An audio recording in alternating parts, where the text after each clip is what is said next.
에스겔 26번째 시간입니다. 오늘 말씀은 에스겔 29장 17절부터 30장 26절 말씀까지입니다.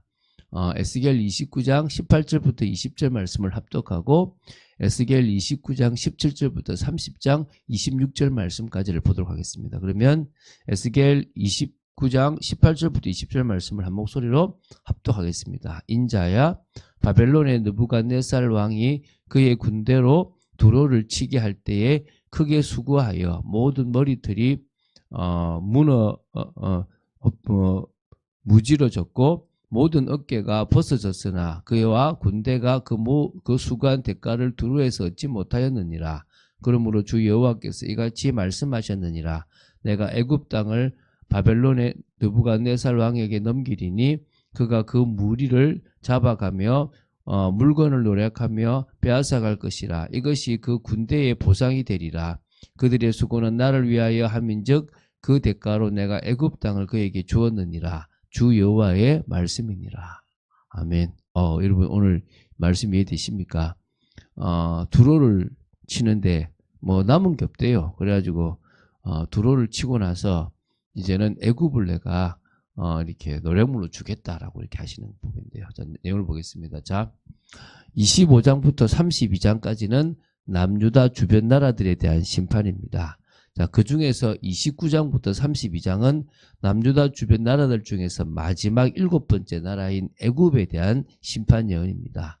남유다가 하나님을 의지해야 되는데 하나님 대신에 의지하였던 나라가 애굽입니다.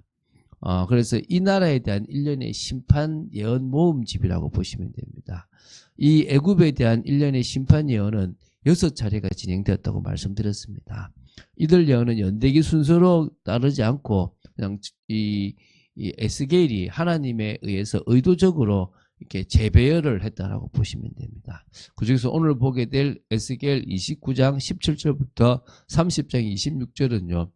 두로를 이게 심판하고 집행했던 바벨론의 그 삭스로, 다시 말하면 수고했던 그 삭스로 애굽을 정복하라고 허락하신 예언하고요. 그래서 여호와께서 개입하셔서 바벨론을 통해서 애굽 왕과 백성들을 심판하시겠다고 하는 내용, 이 예언 두 가지가 이제 여기 있는 내용으로 보시면 됩니다.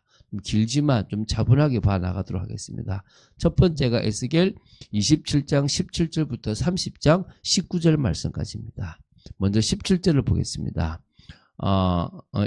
요 내용은 앞에서 말씀드렸지만은 바벨론이 두로를 공격했는데 얻은 노략물이 하나도 없어요. 그래서 그 대가로 어디를 주겠다 하니까 저 애굽이란 나라를 주겠다라고 하신 그 예언입니다. 자, 17절에 27째 해 첫째 달 초하루에 여호와의 말씀이 내게 임하여 이르시되, 그러니까 이 예언이 주어진 때가 BC 571년 1월 1일이라 이 말입니다. 애굽에 대한 1년의 예언들 중에서 가장 늦게 주어진 예언인데도 지금 마지막이 아닌 거죠. 그죠? 두로가 함락된 지 2년 정도가 흐른 때이고요. 바벨론 왕 느부갓네살의 제2차 애굽 원정으로 애굽이 멸망하기 약 3년 전이라 보시면 됩니다. 그래서 이 예언이 임했다라고 보시면 됩니다. 18절부터 20절은요. 바벨론 왕 느부갓네살이 애굽을 정복하는 것은 두로를 심판하는 일에 수행했던 그것에 대해서 보상 차원으로 하나님께서 허락하신 결과라는 내용입니다. 우리 읽었죠, 그죠? 하나님께서 바벨론을 통해서 교만한 두로를 심판하셨는데 바벨론이 두로를 함락하기까지 무려 13년 정도가 걸립니다. 완전 초토화가 되고 사라져버린 거죠.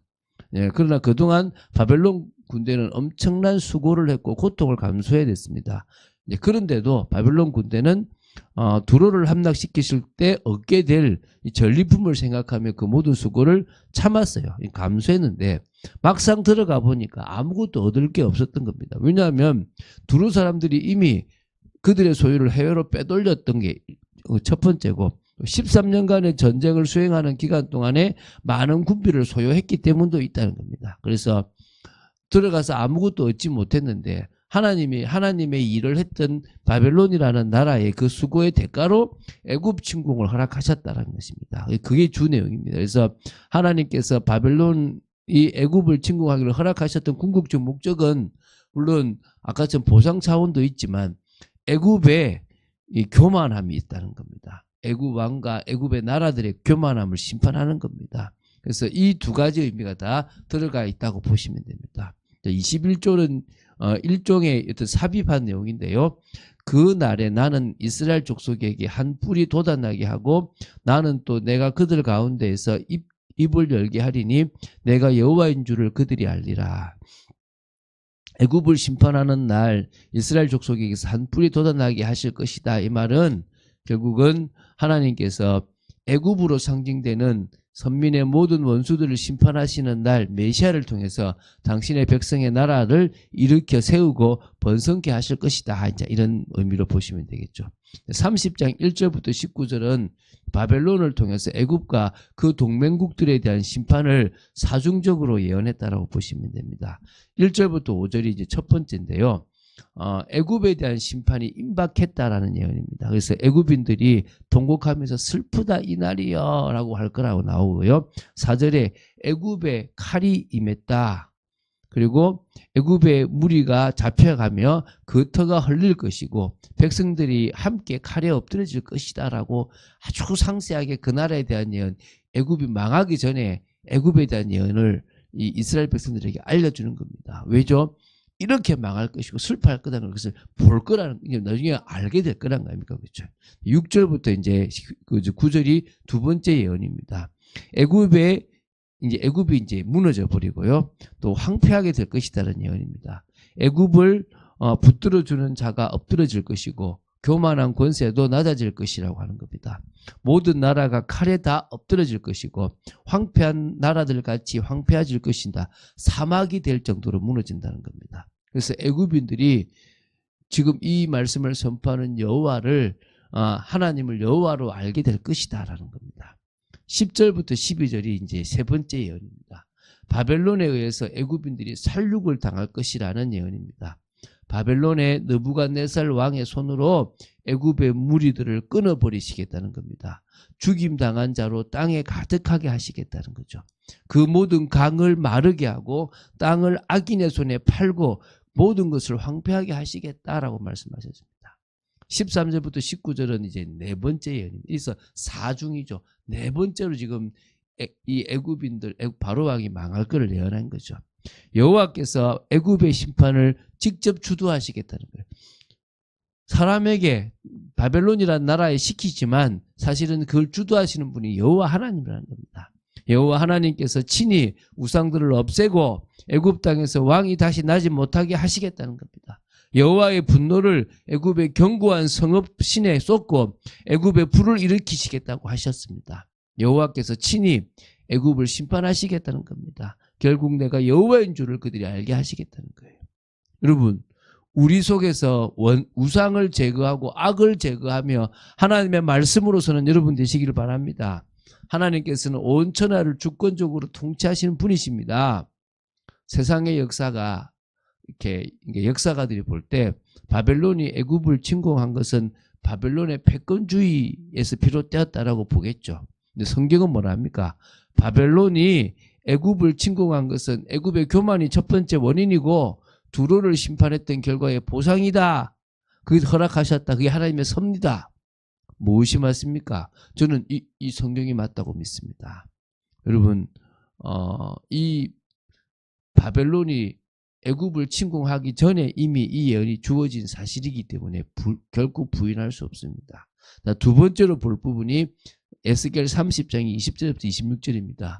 여호와께서 친히 개입하셔서 바벨론 왕이 애굽 왕과 애굽 백성들을 심판하실 것임을 또 한 번 예언합니다. 지금 20절에 11째 해 첫 번째 달 7째 날에 여호와의 말씀이 내게 임하였다 그럽니다. 이게 지금 이 예언이 주어진 때가 BC 586년 1월 7일입니다. 그래서 이 예언은 예루살렘이 함락되기 약 3개월 전에 지금 일어나는 겁니다. 그러니까 다시 보면 앞의 예언이 이 예언보다 지금 먼저 있었다는 거죠. 571년이니까. 이게 지금 뒤에 있었던 예언인데 지금 먼저 있었던 예언인데 지금 뒤에 기록되어 있다고 보시면 되겠죠. 자, 21절부터 23절입니다. 여호와께서 애굽 왕의 팔을 꺾으셨다. 그리고 애굽 사람을 문나라 가운데로 흩으며 무백성 가운데서 해치겠다라고 하신 예언을 지금 먼저 기록하고 있고요. 24절부터 26절을 보면요. 이제 이게 끝이죠. 여호와께서 바벨론 왕을 경고하게 하셨고 그 경고함으로 인해 애굽의 바로 왕이 고통을 받고 백성들까지 열방 가운데 흩어질 것이다라고 이미 두로가 멸망하기 전에 이 지금 어디입니까? 예루살렘이 멸망하기 3개월 전에 이미 애굽에 대한 멸망을 예언하셨고 그걸 또 지금 쳐들어갔을 그때 애굽이 멸망할 3년 전에 위에 예언이 있었다고 보시면 되는 겁니다. 이 정도로 하나님은 사실적입니다. 그래서 에스겔 30장 20절부터 26절에 내가 나라는 표현이 무려 한 10분 정도 나와요. 하나님께서 애굽을 주도적으로 심판하시는 분이시다 이 말이죠.